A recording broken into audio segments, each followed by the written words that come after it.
magulang ay kailangan sa mga batang manonood. GMA News and Public Affairs. Walang ginikilingan, walang pinoprotektahan, walang kasinungalingan, serbisyong totoo lang.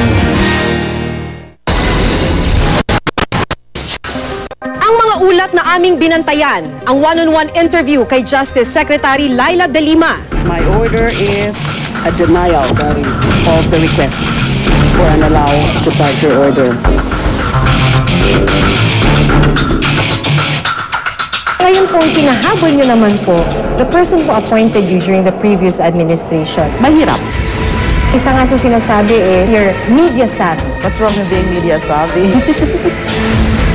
At ang kampanya laban sa piracy sa bansa.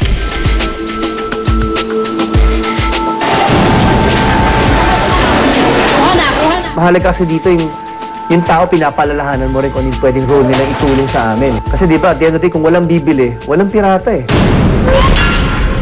Ito ang mas malawakang pagbabantay sa mga isyu ng pamahalaan at lipunan. Reporter's Notebook. Taon-taon bilyong piso ang nawawala sa pelikula, recording at software dahil sa pamimirata.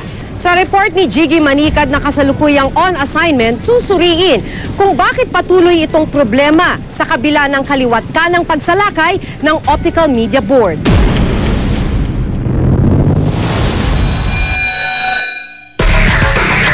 Sa mga nagdaang araw, binatikos ang larawang ito ni Presidential Advisor Ronald Llamas habang namimili ng pirated DVDs.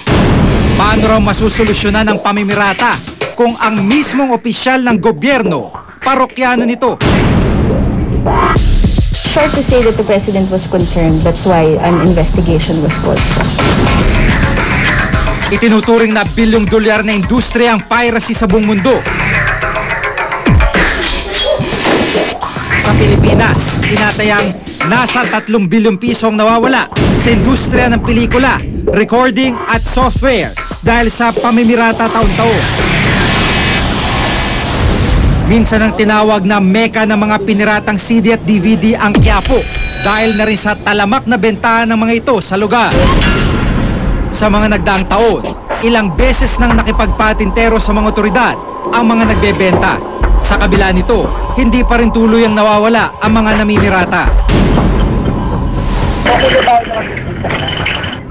Katunayan, sa isang kalye, matatagpuan ang mga stalls na lantaran pa rin nagbebenta ng pirated CD at DVD. Si Helen, hindi niya tunay na pangalan, tindera ng mga pirated CD at DVD. Sa isang linggong pagbebenta, kumikita raw siya na humigit kumulang 10,000 piso. Maganda naman yun. Kaysa naman magutom ka, diba? Ang iba naman kasi wala rin namang trabaho. Katulad ko, doon na lang. Hindi naman nakakatakot yun, hindi ka naman papatay ng mga ano. Siyempre, huliin lang yung paninda. Yung tao naman, hindi naman nahuli. Kwento pa niya, sa lugar na kung tawagin nila ay bagsakan, matatagpuan ang isang lihim na gusali sa Quiapo kung saan nagmumula ang mga ibinebentang produkto. Kasi ang pagkakaalam ko dyan, yung paggawaan talaga. Siyempre sa isang lugar lang yun. Pero binabagsak nila sa pwesto nila. Tapos doon na mapupunta yung mamimili. Doon sa pwesto nila. Hindi talaga doon sa paggawaan. Yung iba, may kanya-kanya rin sila. Kung ano lang yung, kung sino may makina, yun nagbabagsak. Sa kanila na yung makina, sa kanila na rin yung bagsakan. Alam naman daw ni Helen na iligal ang trabaho niya. Katunayan, makailang ulit na raw silang sinalakay ng mga otoridad. Siyempre, nung pinasok, pinagkukuha nila yung, pinagsisira nila yung kandado. Malinakot na lang namin yung mga mga pwede pang pakinabangan. Paminsan-minsan, may tumitimbre raw sa kanila na may raid na magaganap.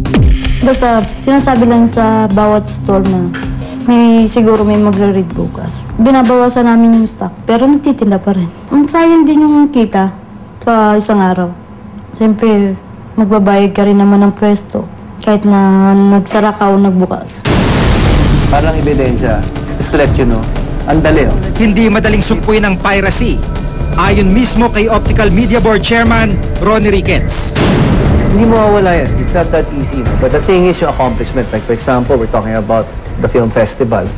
Ang taas ng kinita ng film festival this year, pati last year, no? Noong Miyerkules, sinalakay ng OMB ang isang mall sa Makati kung saan talamak pa rin daw ang bentahan ng pirated CD at DVD.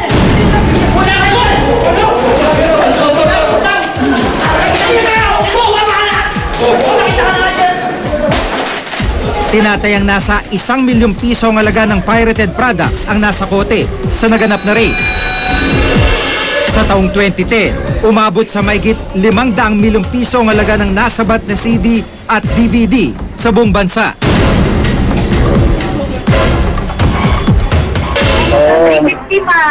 Ang bagong modus, listahan ng ibibigay ng mga tindero kung saan papipiliin ang bibili.